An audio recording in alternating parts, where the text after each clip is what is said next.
नमस्कार दोस्तों, आप सभी का स्वागत है कॉन्सेप्ट एकेडमी के यूट्यूब चैनल पर। और आज से हम डिस्कस कर लेंगे आपका इंडियन पॉलिटी। और इसमें जो पहला आपका टॉपिक होगा वो होगा आपका कॉन्स्टिट्यूशन मेकिंग। तो पहला क्वेश्चन लिखा हुआ है, the Indian constitution was prepared in how many days. तो ये था आपका 2 ईयर 11 मंथ एंड 18 डेज। लिखा हुआ है, the salient features of the constitution are as follows. पहला आता है, the constitution of India is the lengthiest of the all the written constitution. ये आपने याद रखना है कि दुनिया का सबसे लेंथेस्ट आपका लिखित संविधान कौन सा भारत का संविधान है। ठीक है ना, याद कर लेना। नहीं रहा।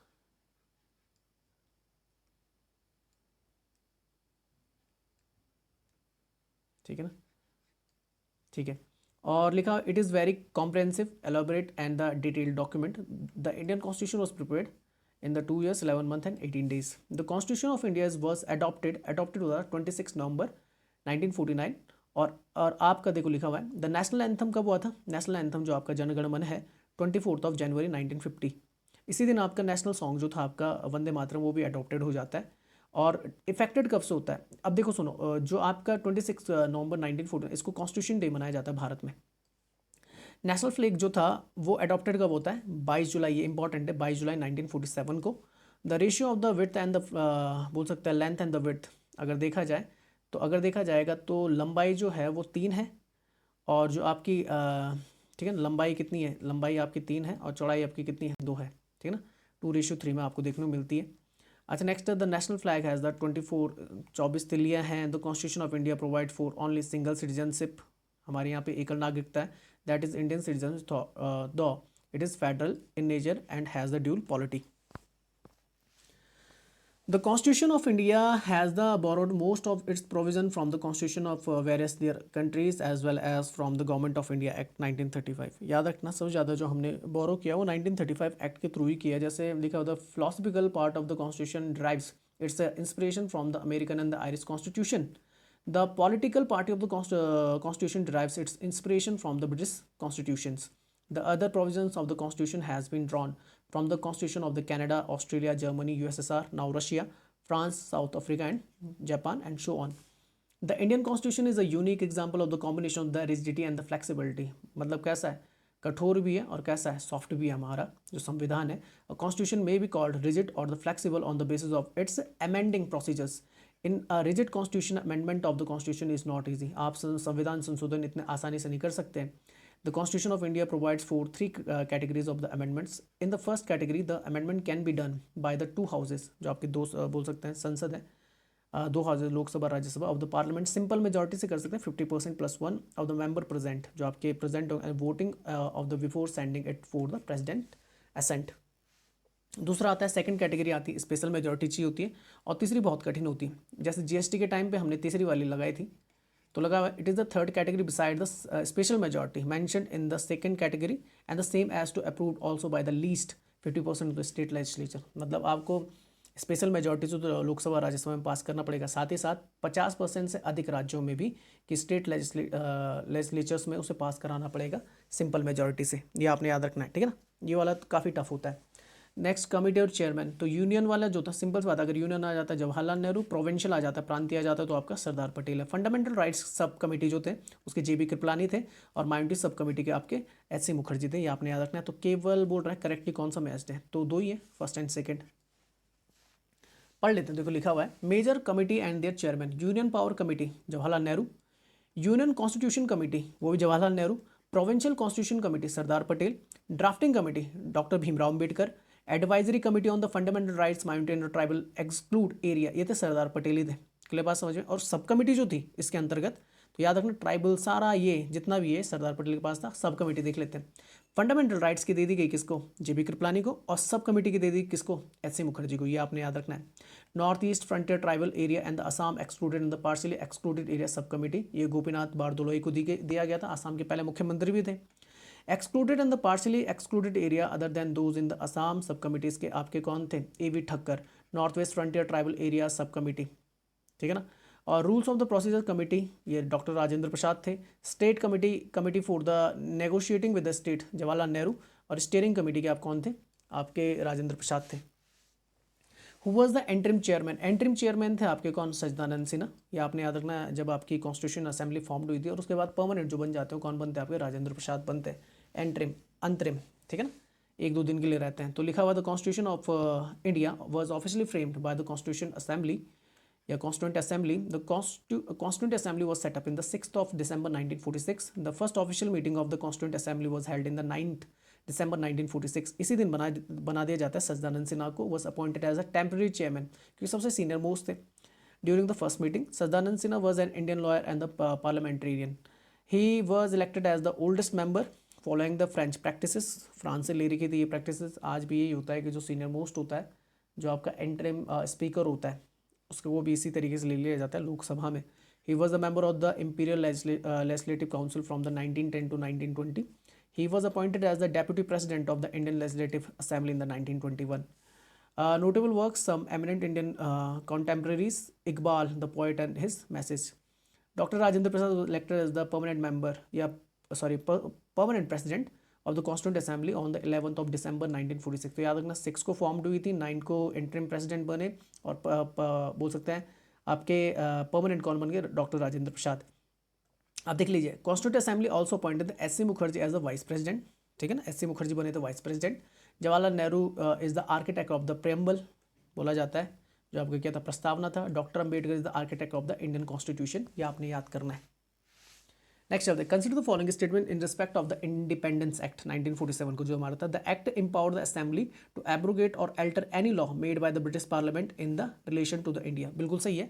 Whenever the assembly met at the constituent body, it was chaired by the G.V. Mavlankar, and when it met at the legislative body, it was chaired by Dr. नहीं, गलत हो गया। constituent body जब होगी ना, देखो, जब whenever the assembly meets at the constituent body, it was chaired by the Dr. Rajendra Prasad, यहाँ होना चाहिए था, और legislative body जो आपकी है वो G.V. मावलंकर, उल्टा हो गया यहाँ पे, ये गलत हो जाता है। The Muslim League member withdraw from the constituent assembly for India, ये सही है।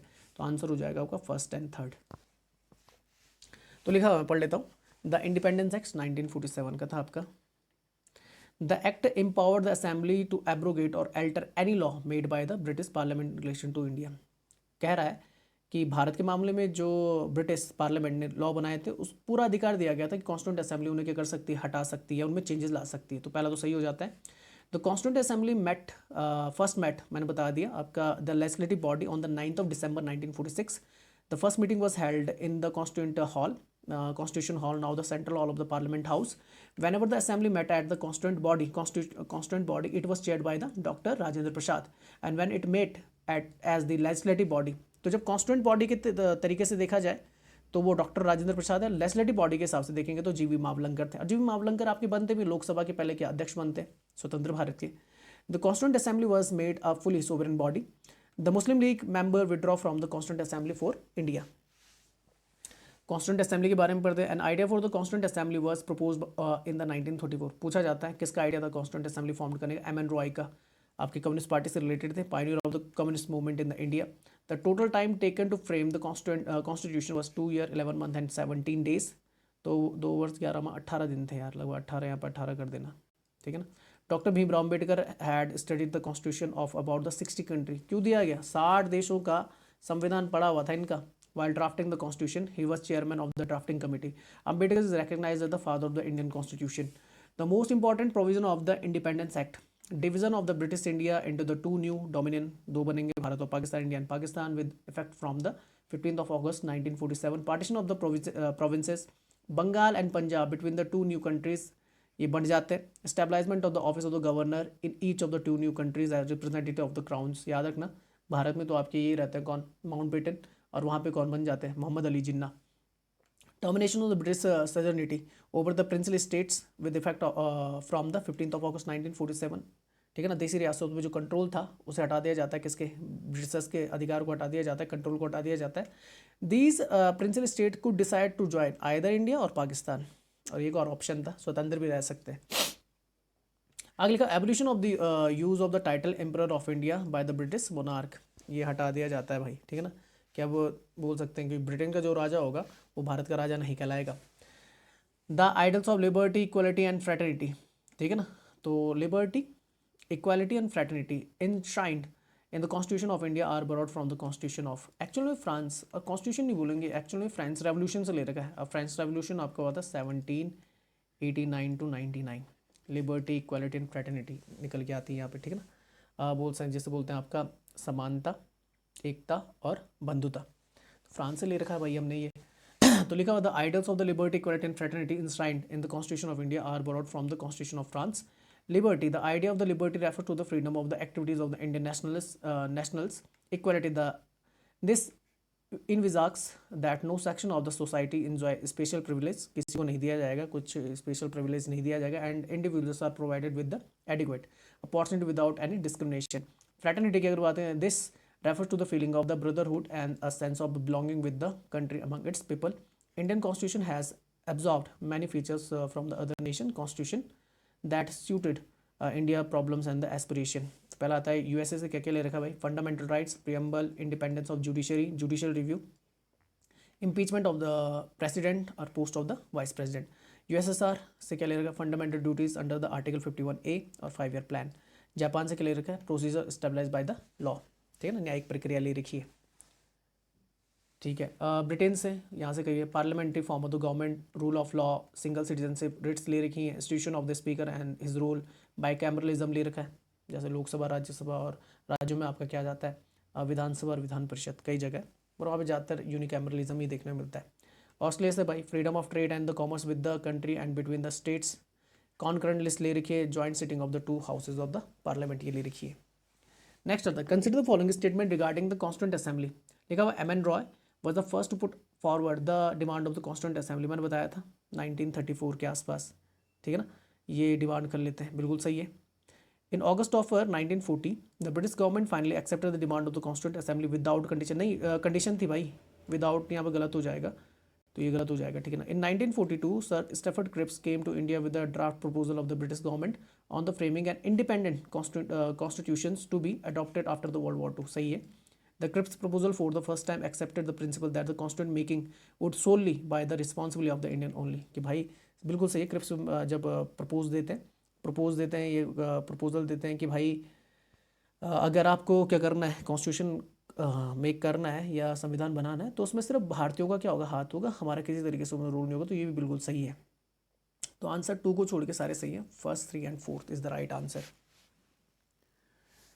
तो लिखा हुआ है in 1934 M N Roy was the first one to put the forward the demand of the constituent assembly, तो फर्स्ट सही हो जाता है। In 1935 Indian National Congress for the first time officially demanded a constituent assembly, उसके बाद ही क्या था, August of 1940 the British government finally accepted the demand in the principle but with the condition that the constitution making will not be sole responsibility of the Indians। बाद में Cripps ये fail हो जाता है ऑगस्ट ऑफर, क्रिप्स मिशन को फिर Cripps क्या कर देते हैं, लेते हैं भाई, मानते हैं कि भारतीयों के द्वारा ही बनाया जाए। In 1942, Sir Stephen Cripps, a member of the cabinet, came to India with a draft proposal of the British government on the framing an independent constitution to adopted after the World War II. The Cripps proposal for the first time accepted the principle that the constitution making would solely be the responsibility of the Indians only. But Cripps' proposal were rejected by the ANC as it is still only supported a dominant status। वो किसको देने की फिराक में थे, dominant status, जो भारत नहीं चाहता, भारत को full governance चाहिए थी। Gandhi described it as a post-dated check on a crumbling bank। ये पूछा जाता है भाई, क्रिप्स में जो था ना, क्रिप्स प्रपोजल था, तो गांधी जी ने क्या बोला, पोस्ट डेटेड चेक बोला था, जिसका फायदा नहीं है। The constitution of India was adopted लिखा हुआ है, तो ये नवंबर 26 1949, इफेक्टेड लिखा होता तब आता 26 January 1950। The Constitution of India was adopted on the 26 November 1949 by the Constituent Assembly. The provision related to citizenship election, provisional parliament, temporary and the transitional provisions were given immediate effect from the November 26, 1949. The whole constitution became effective on the 26 November 1950. It is the longest written constitution of India, constitution of any country on the earth. Bhimrao Ambedkar, chairman of the drafting committee, is widely considered to be its chief of architect. Drafting committee के कुछ members थे, उसमें 7 member आपके निकल के आते हैं, Alladi Krishnaswamy Ayyar, N Gopalaswami, Bhimrao Ambedkar, K M Munshi, Mohammad Saadullah, B L Mitter और D P Khaitan. Single citizenship UK से ले रखी है हमने, जुडिशियल रिव्यू अमेरिका से ले रखा है, डीपीएसपी आयरलैंड से ले रखी है, कॉन्करेंट लिस्ट ऑस्ट्रेलिया से। तो आंसर हो जाएगा फर्स्ट, सेकंड, थर्ड, फोर्थ, ठीक है, पहला हो जाएगा आंसर। पढ़ लेते हैं। Constitution of India as enacted on the 26 January 1950 was the document whose certain features were borrowed from the other constitution with the modification to avoid their policies at the same time. Some of the features were borrowed from the different countries of the world. British constitution से parliamentary government, rule of law, legislative procedure, single citizenship, cabinet system, prerogative writs and parliamentary privileges and the bicameralism. US constitution से लेकर fundamental rights, independence of judiciary, judicial review, impeachment of the president, removal of the supreme court and the high court जजेस and post of the vice president. Irish constitution से DPSP, directive principle of the state policy, the nomination of the member of the Rajya Sabha. ये भी याद रखना, राज्यसभा में जो nominee 12 लिए जाते हैं, 12 चुने जाते हैं, मनोनीत किए जाते हैं राष्ट्रपति के द्वारा, वो भी यहीं से ले रखा है. Method of the election of the president, ये भी कहाँ से ले रखा है, डीपीएसपी से, मतलब कहाँ से ले रखा है, आयरलैंड से ले रखा है. 3 चीज़ें, DPSP, method of the election of the president and the nomination of the member to Rajya Sabha. Canadian constitution से federation with the strong centre, quasi federalism, vesting of the residuary powers in the center, the appointment of the state government by the centers and the advisory jurisdiction of the Supreme Court. Australian constitution इससे ले रखा है concurrent list, freedom of trade, commerce and the intercourses and a joint sitting of the two houses of the parliament. Weimar constitution Germany का, suspension of the fundamental rights during the emergency. याद रखना emergency provisions जो ले रखे हैं वो ले रखे हैं कहाँ से, 1935 के एक्ट के थ्रू, और ये सस्पेंशन बोल रहा है कि सस्पेंशन किस तरीके से होगा. सोवियत कॉन्स्टिट्यूशन से fundamental duties and the ideal of the justice, social, economic and the political. ये याद रखना जो हमारे प्रियम्बल में लिखा हुआ है कि जस्टिस किस तरीके का, सोशल होगा, इकोनॉमिक होगा, फिर पॉलिटिकल होगा इन द प्रियम्बल. और 5 ईयर प्लान भी कहाँ से था, यूएसएसआर से ही था. फ्रेंच कॉन्स्टिट्यूशन से तो मैंने बताया republic and the idols of the liberty, equality and fraternity in the preamble. Japanese थे procedure of the law. South African से ले रखा है आपका क्या, कॉन्स्टिट्यूशन जो अमेंडमेंट होता है वो ले रखा है, और election of the member of the Rajya Sabha, ये साउथ अफ्रीकन कॉन्स्टिट्यूशन से ले रखा है. Which of the following features is borrowed from the Government of India Act 1935? Federal Scheme, Officer of Governor और Public Service Commission, सारे सही है.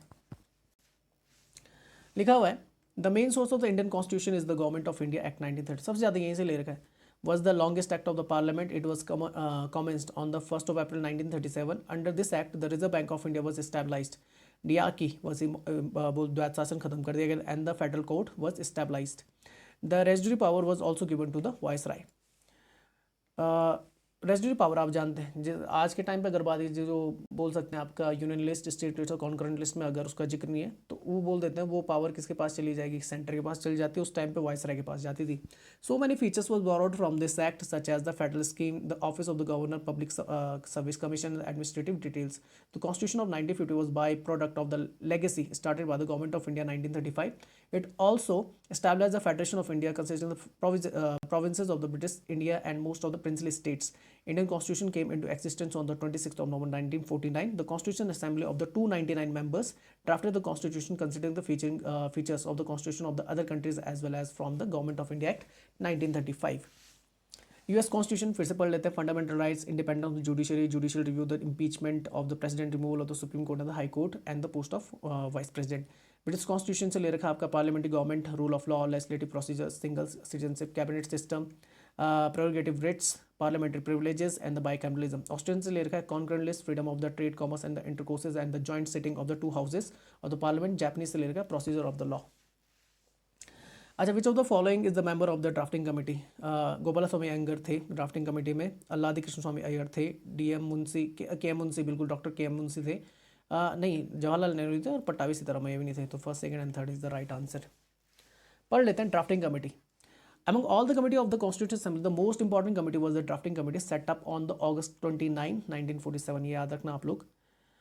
लिखा it was committee that was entrusted with the task of the preparing a draft of the new constitutions. It considers 7 members. They are Dr. Bhimrao Ambedkar chairman थे, ये जरूर याद रखना. 29 अगस्त 1947 को फॉर्म हुई थी. N Gopalaswami Iyengar, Alladi Krishnaswamy Iyer, doctor के एम मुंशी, सैयद मोहम्मद सदाउल्ला एंड माधव राव. ये रिप्लेस बाय द, याद रखना इनको कौन करते हैं, बी एल मित्तर क्या कर देते हैं आपके, रिप्लेस कर देते हैं, क्योंकि तबीयत नासाज रहती है, तबीयत खराब होने के चक्कर में क्या कर देते हैं, लिखा हुआ है resign due to the ill health. He replaced B L Mitter. तो बी एल मित्तर को रिप्लेस कर देते कौन, माधव राव. टी टी कृष्णमाचारी ये रिप्लेस करते डी पी खैतान को, जो 1948 में ही मर जाते हैं. ठीक है ना. तो डी पी खैतान मर गए थे इसलिए, और बी एल मित्तर की तबीयत खराब थी, तो उनकी जगह कौन कौन ले लेते हैं, माधव राव और कृष्णमाचारी ले लेते हैं. The drafting committee, after taking into consideration the proposal of the various committee, prepared the first draft of the Constitution of India, which was published in the February 1948. The people of India were given 8 months to discuss the draft and the proposal amendment. In the light of the public comments, criticism, and the suggestion, and the drafting committee prepared a second draft, which was published on the October 1948. पहला किया था 1948 में, criticise हो जाता है, छोड़ना पड़ता है. फिर दूसरा आता है अक्टूबर 1948 में, इसको चलाया जाता है. Drafting committee took less than the 6 months to prepare its draft. In all its set on only on the 141 days. 141 दिन में ड्राफ्ट तैयार कर लेते हैं. Jawaharlal Nehru union power committee, union constitution committee and the state committee, committee for the negotiation with the states, इसके head थे आपके. तो इस वीडियो को यहीं तक रखते हैं. जय हिंद, जय भारत.